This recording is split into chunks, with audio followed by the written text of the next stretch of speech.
Going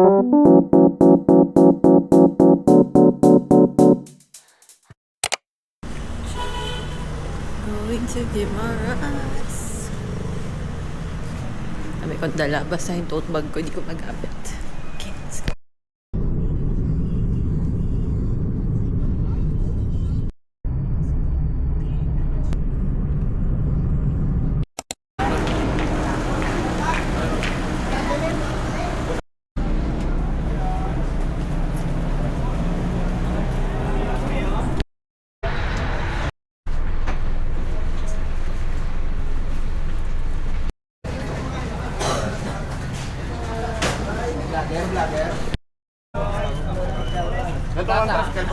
Okay po. Bibigay lang ako ng number ko. Sige po.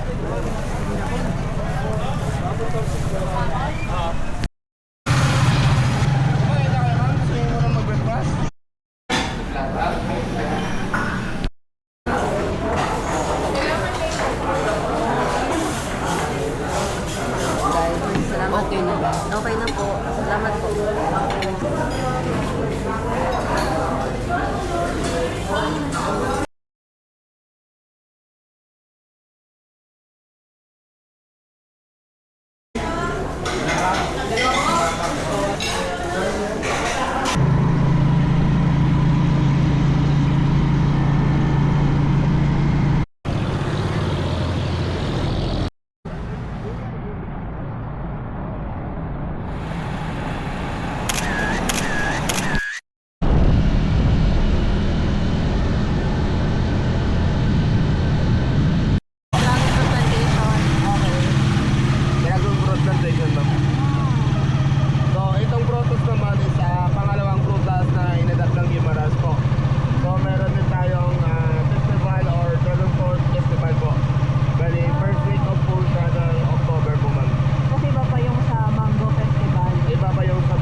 Hindi, bawal. Akyat kayo dalawa? O sige, pili. Tapos, ito naman yung puti. Is bago po siya. Solar naman po siya, ma'am. Automatic naman po siya. Umiilaw po dating ng 5:30 to 6 po. Kung once na makulimlim naman po siya, ma'am, automatic din umiilaw. And then, yung sa gitna, yung parang balon, pero yan is rain collector po siya. Yung sa balon sa gitna. Rain collector po siya. And then, yung bahay na yan is bahay po yan ng Espanyol. Nasira lang, yes, nasira lang yan ng World War II. Tidigan siya ng bomba. And then, nabuild siya ng 1857.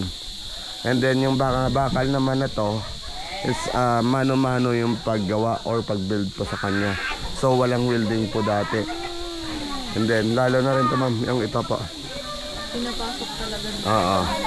Hindi siya, balik kumbaga, may parang silang nakahorma na, tapos ikiklip na lang dito, nilalagay yung parang tingga, tapos ikiklip dito, kaya mayroon siyang geto sa gilid. Okay, parang iniipit. Oo, parang siya, ma'am.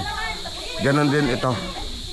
Iniipit lang or parang pinapapalo lang para mahigpit. And then sa likod niyan is open sea na siya, ma'am.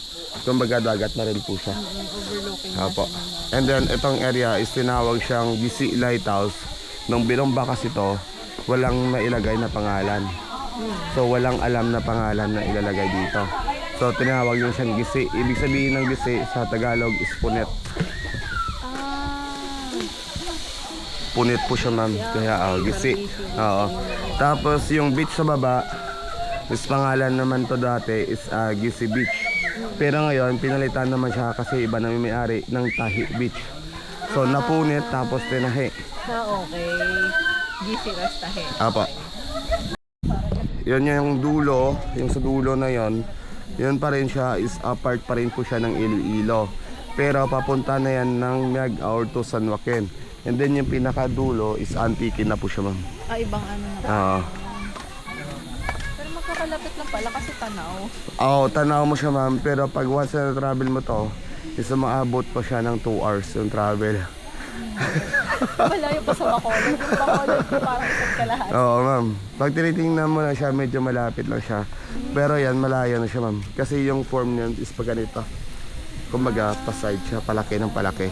Pero pag doon ka pumunta, yan, malapit na yan siya, ma'am. So yan, Iloilo na yan talaga yung center niya.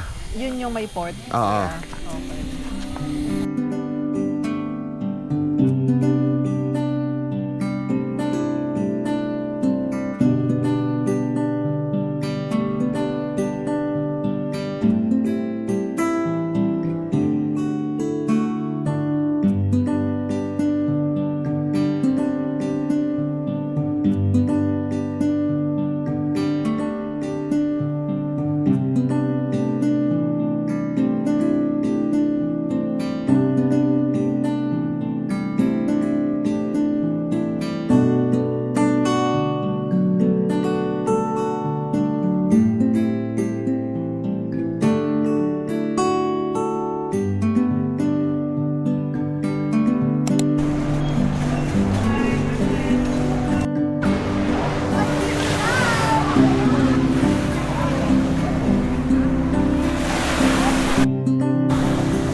ka. Ako yung nasa harap mo.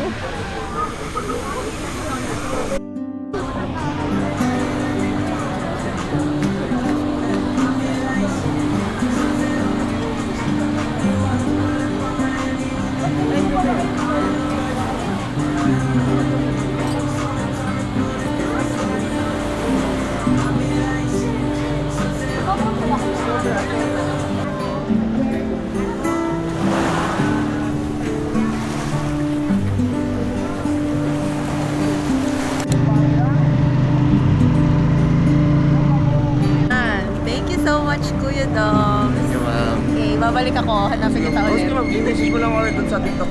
Okay, go.